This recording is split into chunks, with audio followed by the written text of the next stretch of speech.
Hello students, आज हम करेंगे price elasticity of demand calculate करने का थर्ड मेथड। हमारा फर्स्ट मेथड हमने किया था proportionate method, second was expenditure और टोटल आउटले मेथड। अब थर्ड मेथड है हमारा जियोमेट्रिक मेथड और पॉइंट मेथड। जियोमेट्रिक मेथड और पॉइंट मेथड में हम इलास्टिसिटी ऑफ डिमांड कैलकुलेट करने का हम इसे क्या है ग्राफिकली रिप्रेजेंट करेंगे। ग्राफिकली मीन्स देखो इस तरह से हम इसकी इलास्टिसिटी ऑफ डिमांड इस मेथड से फाइंड आउट करेंगे। ओ एक्स वाई क्वांटिटी डिमांडेड होता है, यहाँ पे हमारा होता है प्राइस। ठीक है, अब हमारा जो डिमांड का होता है वो डाउनवर्ड स्लोपिंग होता है। ठीक है, डी हमारा डिमांड का जो है डाउनवर्ड स्लोपिंग होता है। ठीक है, अब इसके अगर हम यहाँ पे मिड पॉइंट ले लेते हैं, ठीक है, तो मिड पॉइंट लेने से ये हमारा हो गया अपर सेगमेंट। सेगमेंट क्या होता है? हिस्सा। तो इस आर्क का मतलब इस डिमांड का मिड पॉइंट लेने के बाद ये हो गया अपर सेगमेंट, ये हो गया लोअर सेगमेंट।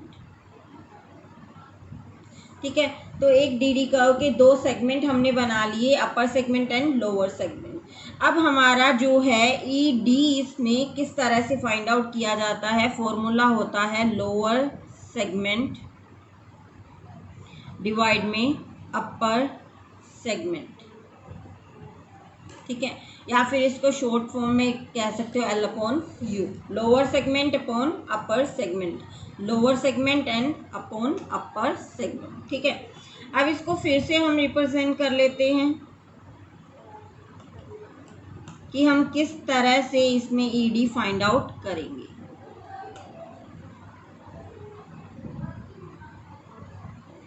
क्लियर? अब इसमें मैंने यहाँ पे मिड पॉइंट ले लिया। ठीक है, एक पॉइंट मैंने इसको मिड और कर लिया, एक पॉइंट इसका मिड पॉइंट और ले लिया। अपर सेगमेंट का भी लोअर सेगमेंट का भी मिड पॉइंट मैंने ले लिया। ठीक है, मान लो ये टोटल जो है वो है वी कैन से 16। ठीक है, कुछ भी मेजर कर सकते हो आप, कुछ भी एज्यूम कर सकते हो। मतलब मैंने इस टोटल डी जो कर्व है मैंने ये एज्यूम कर लिया कि ये 16 है। ठीक है, अगर मुझे इलास्टिसिटी ऑफ डिमांड इस पॉइंट पे फाइंड आउट करनी है तो मैं क्या फॉर्मूला लगाऊंगी? Lower segment divide by upper segment. ठीक है, तो ईडी हमारा क्या होता है? एल अपॉन यू होता है। अब ये अगर मिड पॉइंट है तो नीचे वाला पॉइंट भी कितना है? 8 है। ऊपर वाला पॉइंट भी कितना है? 8 है। ठीक है, तो lower segment and divide by upper segment. ठीक है, कट करेंगे, that's will be equal to 1। तो ईडी यहाँ पे कितना हुआ? Equal to 1। क्लियर? और अगर हम मान लो यहाँ पे है ये ए पॉइंट ले लिया, बी सी डी ई। ठीक है, यहाँ पे ई पॉइंट ले लेते हैं। क्लियर? तो सी पॉइंट पे इलास्टिसिटी ऑफ डिमांड कितनी हमारी फाइंड आउट की हमने? 1। अगर हमें डी पॉइंट पे फाइंड आउट करनी है तो elasticity of demand L upon you. D point पे लोअर सेगमेंट कितना होगा भाई? इतना तो 8 था, इसका हाफ और करेंगे तो ये कितना हुआ? 4। ठीक है, अपर सेगमेंट यहाँ से डी के ऊपर वाला कितना बचा? 16 में से अगर ये 4 घटा देते तो कितना बचा? 12 बचा। तो हम ये ले लेंगे 12। अपर सेगमेंट कितना हुआ? 12। 4 1 जा एंड 4 3 जा 12, 1/3। ठीक है, तो यहाँ पे ये हमारी जो आई ये हम फाइंड आउट करेंगे तो दैट्स विल बी 0.33 समथिंग यूँ आएगा। मतलब इट इज़ लेस देन 1। मतलब यहाँ पे हमारी जो ई डी है इस पॉइंट पे that's will be equal to less than 1 होगी हमारी। ठीक है, अब अगर हम ई पॉइंट पे फाइंड आउट करना चाहते हैं तो हमारी ई डी कितना हुआ? L upon U again. यहाँ पे हमारा लोअर सेगमेंट भाई कितना है? कुछ भी नहीं है, कुछ भी नहीं है। इस पॉइंट का लोअर सेगमेंट कुछ नहीं है तो मैंने ले लिया 0। अपर सेगमेंट कितना है? 16 टोटल है ना, 16 है ना टोटल।